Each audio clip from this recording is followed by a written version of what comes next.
どうも、きみまろです。先日購入したこちらの iPhone 12 mini、これをねしばらく使っていますが、 iPhone X から約3年ぶりに機種変更した僕が一番驚いているのがね、やっぱりこのカメラ性能の凄さです。本当ね、 iPhone X とは比べ物にならないぐらいめちゃめちゃ綺麗な写真が撮れます。例えばこんな写真、そしてこれも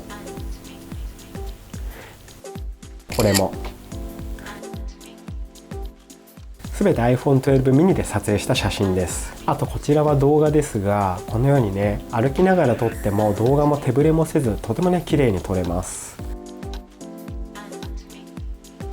ご覧いただいた通り、一眼カメラと遜色ないくらい綺麗な写真や動画が撮れます。そうなってくると、一眼カメラの存在意義って何って話になってくると思うんですよね。僕が普段撮影に使っているカメラがこちらの先日購入したばかりのソニーのフルサイズミラーレス一眼カメラ α7S3 です。これ本体だけで40万円ぐらいするんですよね。で、レンズはソニーの 20mm の F1.8 の G レンズというものですけども、これもね12万円ぐらいします。なのでこのカメラとレンズ合わせて約52万円ぐらいかかってるんですよね。それでこの合計52万円のカメラと、あとこちらの約9万円の iPhone 12 mini のカメラの性能が遜色ないかもってなってくると、やっぱりねこの高価なカメラを買った僕としてはですね、これを購入した意味っていうのを探したくなってくるんですよね。そんなわけで今日はこちらの約9万円の iPhone 12 mini のカメラと、こちらの総額52万円のフルサイズミラーレス一眼カメラのカメラ性能を比較してみたいと思います。ここで突然ですがクイズです。今から同じ風景やシーンをそれぞれのカメラで撮った写真を2枚並べて、全部で5カットずつお見せします。どちらかが iPhone 12 mini で撮った写真で、もう一方がこちらの α7S3 で撮って若干色味などを加工した写真です。どっちがどちらのカメラで撮ったものか当ててみてください。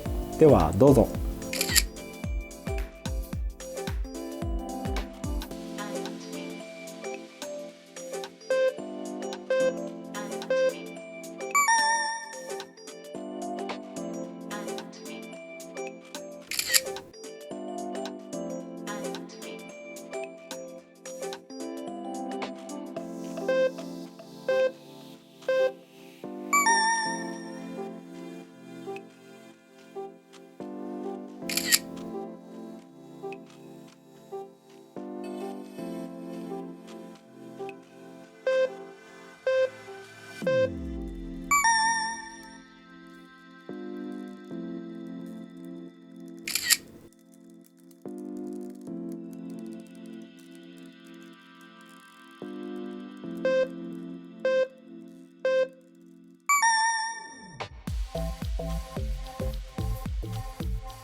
いかがでしたでしょうか。当たりましたかね。こう見てもやっぱり iPhone 12 mini のカメラ性能の高さっていうのが分かりますよね。スペックを比較すると F 値は iPhone 12 mini が広角 F1.6 で、こちらの α7S3 につけた G レンズは F1.8 と F 値はねほぼ同じなんですけども、レンズの内側にあるイメージセンサーのサイズっていうのが iPhone 12 mini はスマホサイズで、こちらの α7S3 はフルサイズなので、この部分はね大きく差が生まれるはずなんですけども、 iPhone 12 mini の写真の内部処理が非常に優秀なので、取って出しでここまで綺麗に仕上げてくれちゃいます。このようにパッと見では iPhone 12 mini でも十分綺麗なんですけども、でもやっぱり一眼カメラより少し劣る部分もあって、そのあたりをねちょっと見比べながら解説してみたいなと思います。例えばこれなんかは拡大してみると iPhone 12 mini の方はこんな風に窓とかがね少しガビガビと粗さが見えますよね。この輪郭があんまりくっきりしてないんですよね。それに比べてこちらの α7S3 で撮った写真の方は窓の輪郭も非常にくっきり鮮明です。こんな感じで細部にはねやっぱりちょっと差は出てくるかなって感じですね。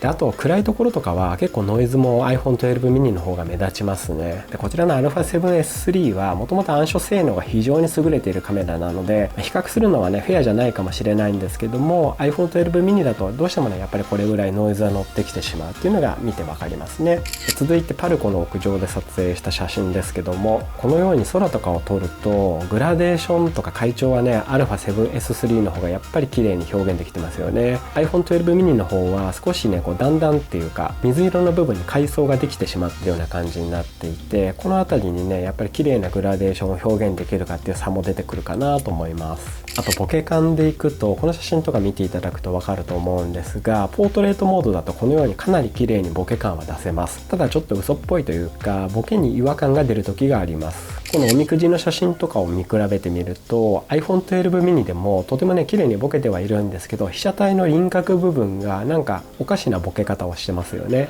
それに対して α7S3 の方は輪郭が綺麗に出ていて、その背景だけがきっちりボケているという感じになっています。輪郭が滲んでしまっているような感じっていうのは少しね iPhone 12 mini のポートレートモードでもあまり綺麗に出てないかなって感じですね。あと同じようにこのグラスの写真も iPhone 12 mini の方はこのストローとか輪郭が少しねぼやけて背景と滲んでしまってますよね。α7S3 の方がやっぱり輪郭もきっちり出ていると。あとこんな感じで背景にイルミネーションを置いて手前の被写体を撮るってことをやってみると、やっぱり α7S3 の方が背景のイルミネーション綺麗な玉ボケになってますよね。まん丸でくっきりと綺麗な玉ボケになってるんですけど、 iPhone 12 mini の方だと背景の玉ボケっていうのも玉がねいびつになってあまり綺麗にボケてませんよね。この辺りも差が出てくるかなって感じです。このように近くの被写体を F 値を開放にして撮るときとかはフルサイズの α7S3 の方がやっぱりね輪郭がはっきりして背景も綺麗にボケますね。あとこれはこの柿チーズによって被写体を綺麗にぼかして撮りたかったんですが、 α7S3 だとここまで寄れてるんですけども iPhone 12 mini でポートレートモードで撮ろうとすると離れてくださいと出てしまって近寄って撮影することができなかったので、仕方なく普通のカメラモードで撮りました。あとポートレートモードだと 2.5 メーター以上離れると撮れなかったりもするので、被写体との距離とかっていうのも結構制限があったりするので、そういったところでも、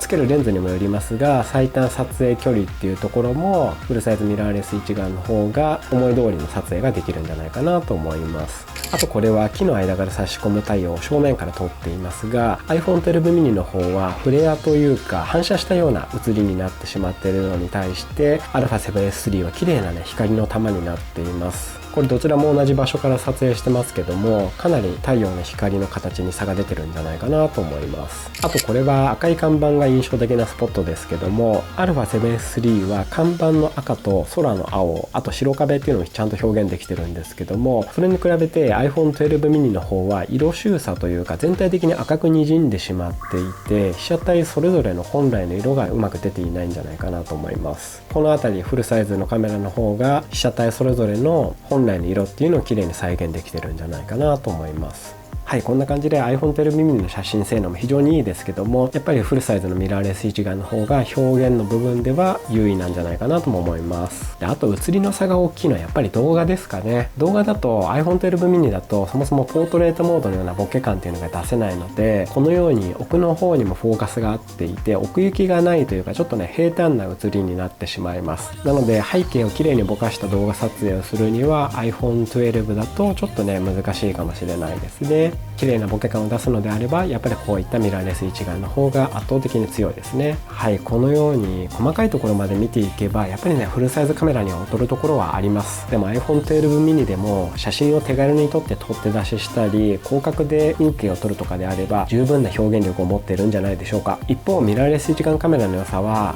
明るいところと暗いところを綺麗に写せたり、暗所でもノイズが少ないとか解像度が高くてグラデーションも綺麗だったりとか、あと動画なら先ほど説明したように綺麗なボケ感で撮ったりすることもできるところもね非常に強いと思うので、そういった表現をしたいのであれば iPhone 12とか iPhone 12 mini だと難しいので、こういったミラーレス一眼カメラ、フルサイズではなくても APS-C のカメラとかでも大丈夫だと思うんですけど、そういったねカメラを選ぶのがいいんじゃないかなと思います。あと一眼カメラだとシャッタースピードを変えたり細かに設定をカスタマイズしてよりこだわった撮影もできますし、あと物理的な面ではこのレンズを交換することができるので、レンズを交換することで例えばこんな写真とかこんな写真とか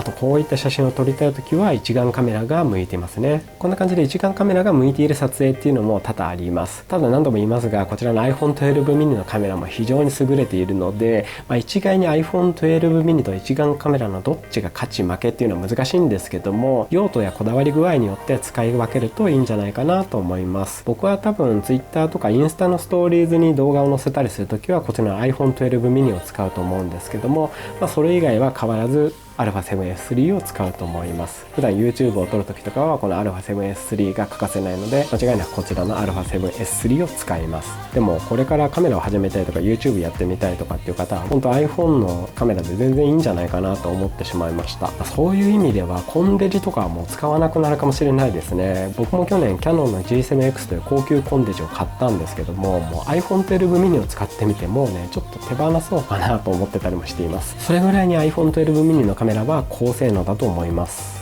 はい、そういったわけで今日はフルサイズミラーレス一眼カメラと iPhone 12 mini のカメラ性能の比較をしてみました。皆さんのねカメラ選びの参考になったら嬉しいです。もし他にわからないことなどありましたらコメントで質問いただければと思います。こちらの iPhone 12 mini のレビューやホーム画面のカスタマイズの動画なんかも出してますので、まだねご覧になってない方は概要欄にリンクを貼っておきますので、よろしければご覧ください。これからもこんな感じでカメラのこととか iPhone のことを動画にしてきますので、よろしければチャンネル登録をよろしくお願いいたします。もしこの動画が良かったと思った方はぜひグッドボタンもよろしくお願いいたします。本日もご視聴いただきありがとうございました。ではまた次の動画でお会いしましょう。バイバーイ。